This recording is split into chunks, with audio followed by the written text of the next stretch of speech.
Most people work all their lives, busting their butts day in and day out, only to look up one day and realize the system is winning, not them.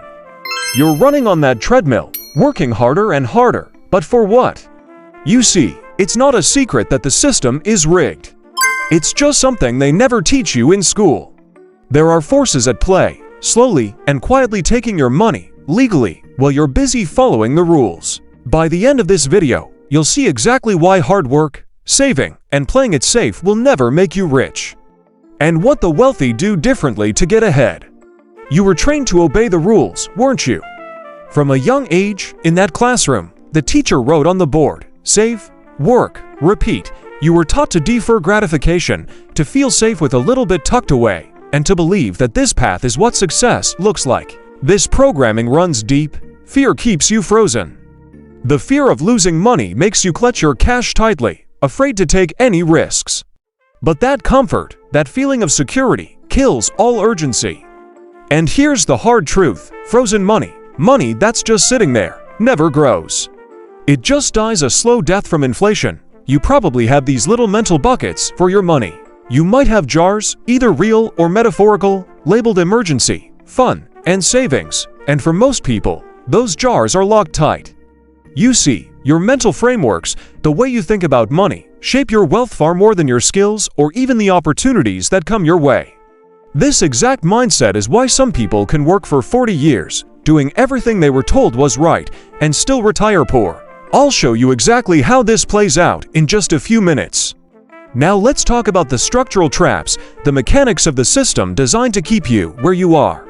When you put your money in a bank, you might think it's safe, that it's yours, but it's not really yours. Banks use your money to grow wealth for themselves and for others, lending it out at high interest rates while paying you crumbs, if anything at all. Your money is their asset, not yours. Meanwhile, another silent thief is at work: inflation. That inflation meter is always running, slowly but surely eating away at the purchasing power of your hard-earned cash. So every dollar you save is worth less tomorrow than it is today. This is why putting your money in a piggy bank labeled future is a losing strategy.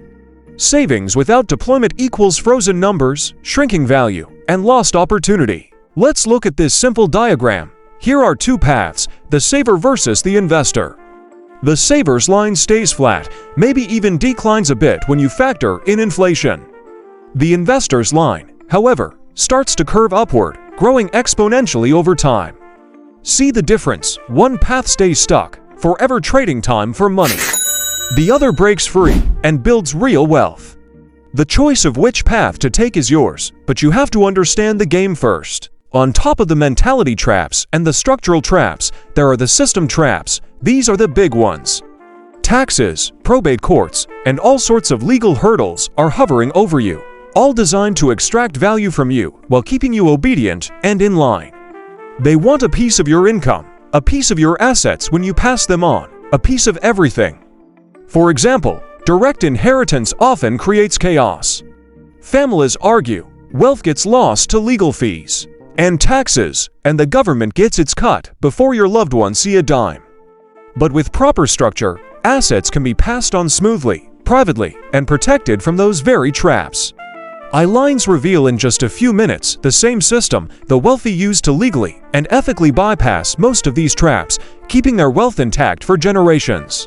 So, what is this wealthy framework? What do they do that's so different? Here's the secret: the wealthy don't own their major assets directly, they control them. They use layered structures like trusts to protect their wealth, grow it, and pass it down efficiently.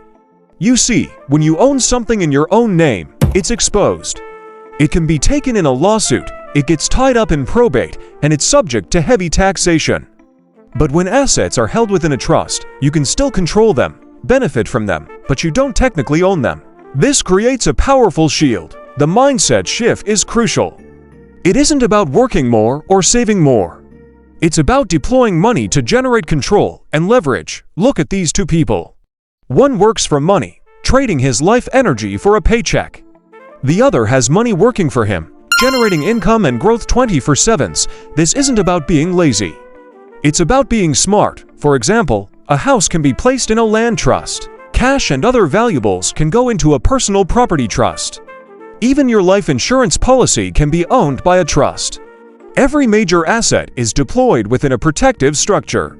The key is control without direct ownership. This is how you play the game at a higher level. So how do you put this into action? It starts with changing how you see your money.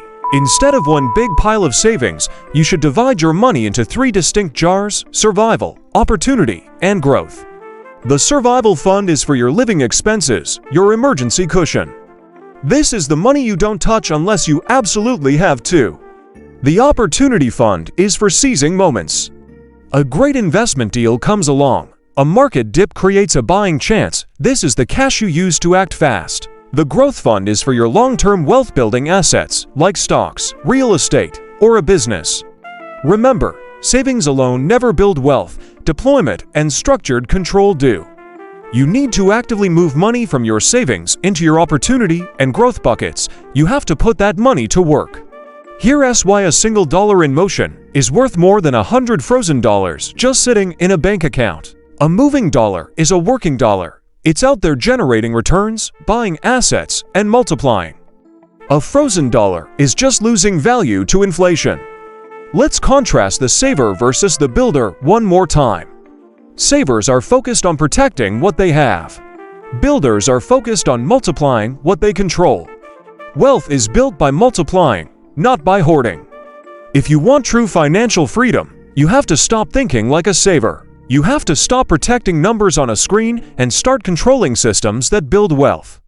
You must break out of the cage labeled saving only. It's time to adopt the philosophy that has created dynasties. This is the single most important principle you must understand. Own nothing, control everything. Say it again. Own nothing, control everything.